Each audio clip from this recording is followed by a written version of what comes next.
So next question की तरफ बढ़ते हैं। तो ये क्वेश्चन है कि कॉन्सेंट्रेटेड नाइट्रिक एसिड जो है वो लेबोरेटरी में रिएजेंट के जैसा यूज़ होता है, जिसका 69% mass by nitric 69% by mass of nitric acid, मतलब 69 gram of mass is present in 100 gram of solution. Calculate the volume of the solution which contain 23 gram of nitric acid, the density of concentrated acid is ये। तो इसमें हमें दिया हुआ है density दिया हुआ है, तो डेंसिटी से हमें पहले सॉल्यूशन का वॉल्यूम निकालना पड़ेगा, उसके बाद हमें जाके इसका आंसर मिलेगा। तो सबसे पहले जैसे कि हमें दिया हुआ है कि 69% W/W ऑफ W/W मतलब mass by mass, weight by wait जो बोले आप, नाइट्रिक एसिड HNO3, इसका मतलब होता है 69 gram of HNO3 is present in 100 ml of solution। First thing तो आपको ये मेंशन करना पड़ेगा। देन हम निकालते हैं सबसे पहले इसका वॉल्यूम। तो डेंसिटी का जैसे फॉर्मूला होता है कि density of solution is equal to mass of solution by volume of solution.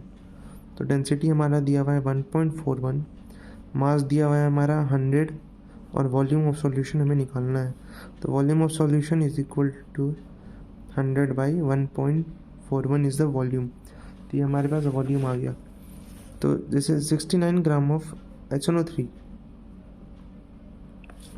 Is present in 100 by 1.41 ml of solution. तो 23 ग्राम of HNO3 will be present in 100 by 1.41 into 69 into 23 ml of solution। तो ये इससे 3 बार में गया। now it's equal to 100 by 1.41 into 3, जो कि approx आएगा आपका 23.6 ml of solution। So this is the answer। now we are going to talk about next concentration terms। जैसे परसेंटेज हमारा ख़त्म हो गया है, तो we are now gonna talk about mole fraction। so mole fraction सबसे पहले हम यहाँ हेडिंग डालेंगे मोल फ्रैक्शन। तो मोल फ्रैक्शन को हम डोनेट करते हैं काई से, इसको हम लोग काई बोलते हैं।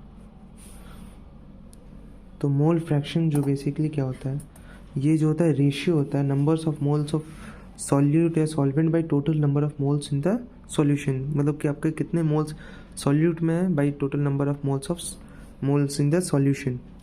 तो ये कैसे होंगे, mole fraction may be defined as the ratio of number of moles of one component to the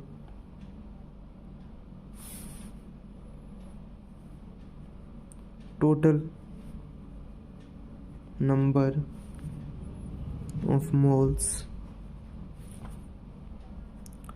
of all the component से मेरा मतलब है solute plus solvent in the solution। यहाँ प्लस नहीं होगा, यहाँ होगा एंड। तो सबसे पहले तो इसके लिए हमें ये जानना होगा कि मोल्स कैसे निकालते हैं। तो हमें जैसे अगर मोल्स निकालना है तो मोल्स 11th में ही हमें सिखाया जाता है कि मोल कॉन्सेप्ट में कि मोल्स कैसे होते हैं। तो अगर हमें किसी भी मोल्स निकालना है कोई भी कंपोनेंट का, तो हमें सबसे पहले उसके गिवन मास को उसके मोलर मास से डिवाइड करना पड़ता है, तो हमारे पास मोल्स निकलते हैं। जैसे हमारे पास गिवन मास किसी भी चीज़ का 20 दिया हुआ है और हमें NaOH का बोला जाए कि मोल्स निकालना है, उसका 20 ग्राम है और NaOH का उसका हमें जैसे मोल्स निकालना है, तो N will be equal to NaOH का अगर मास जैसे 20 दिया हुआ है और मोलर मास जो NaOH का होता है, Na का होता है 23 प्लस ऑक्सीजन का होता है 16 प्लस हाइड्रोजन का होता है 1, तो इट इज़ इक्वल टू 40, तो बाई 40, तो ये जैसे हो जाएगा 0.5। तो इस टाइप से हमें मोल फ्रैक्शन में मोल्स निकालने पहले आने चाहिए। देन हमें मोल्स का जो फॉर्मूला है वो होता है मोल fraction of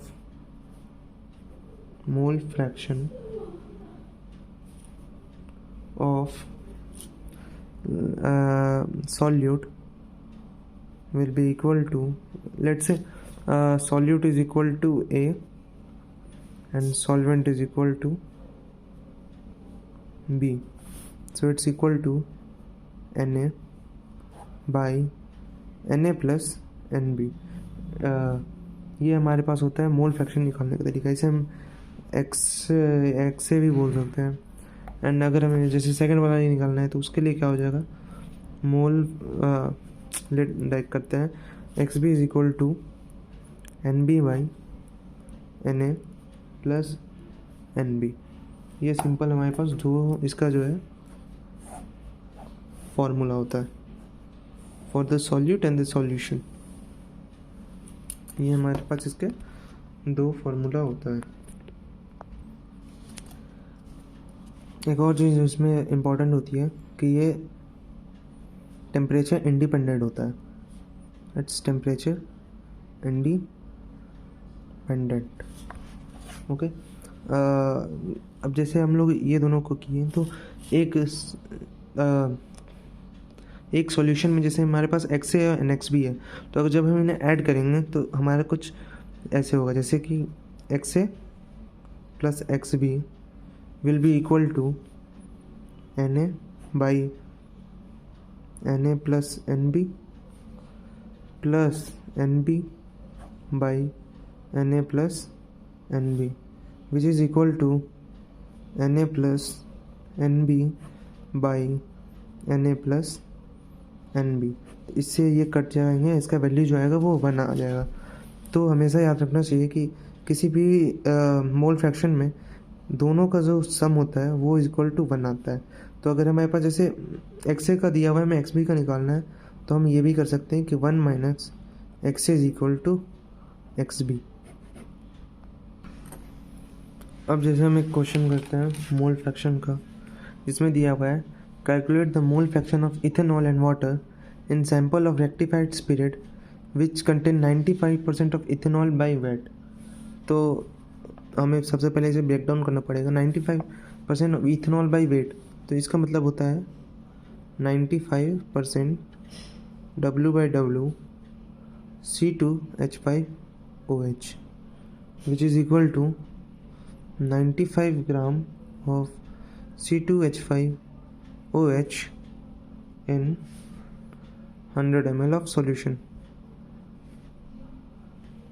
100 gram of solution,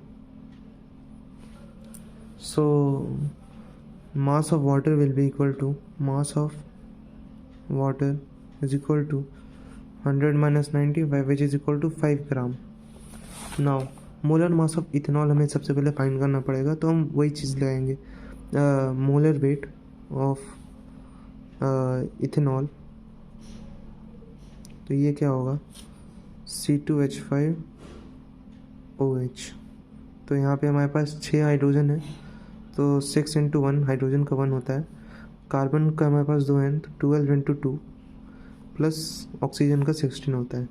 तो ये हो जाएगा हमारे पास 6 + 24 + 16 विच इज़ इक्वल टू 42।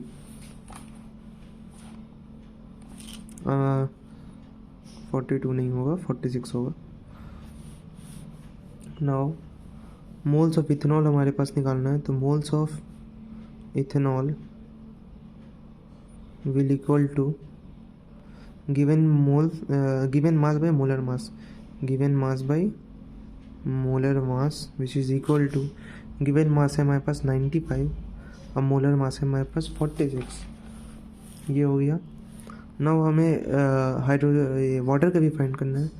तो वाटर का आप याद रख सकते हैं कि वाटर का जो मोलर मास होता है वो होता है 18, 16 of oxygen and 2 of hydrogen, it's equal to 18।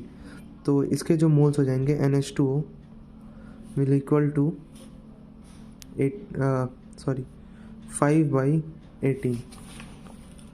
तो हमें जब मोल फ्रैक्शन निकालना पड़ेगा इथेनॉल का C2H5OH, then it's equal to this by this plus this. So 95/46 divided by 95/46 plus 5/18 which is equal to approximately, इसका जो आंसर आएगा वो 0.88 आएगा। और वाटर का निकालने का मैंने आपको पहले ही बताया कि अगर आप एक का फाइंड करते हैं तो उसको आप 1 से सब्ट्रैक्ट करेंगे तो आपको दूसरे का मिल जाएगा। तो अगर हमें वाटर का फाइंड करना है तो 1 minus 0.88 which is equal to 0.12 is equal to XH2O। This is the answer. तो हमारा जो नेक्स्ट क्वेश्चन है वो ये है कि calculate the mole fraction of इथेनाइल glycol in a solution containing 20% of C2H6O2 by mass।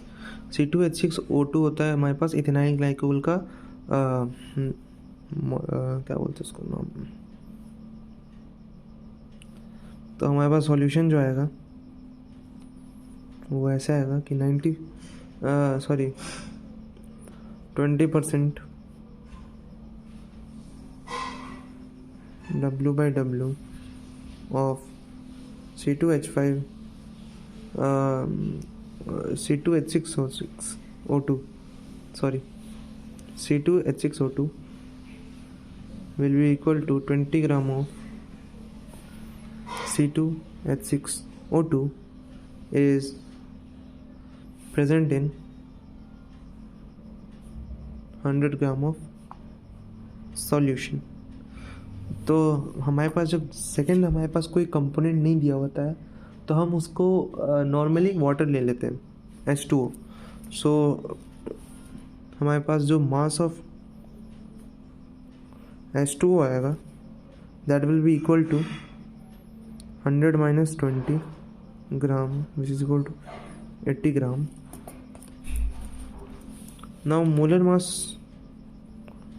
Mass of C2H6O2 will be equal to, सबसे पहले कार्बन का होता है हमारे पास 12 इंटू 2 प्लस हाइड्रोजन का 1 होता है 1 इंटू 6 प्लस ऑक्सीजन का 16 होता है तो 16 into 2 that is equal to 24 plus 6 plus 32 which is equal to 62। And molar weight of H2O is equal to 18। मैंने आपको पहले बोला था ये याद रखना।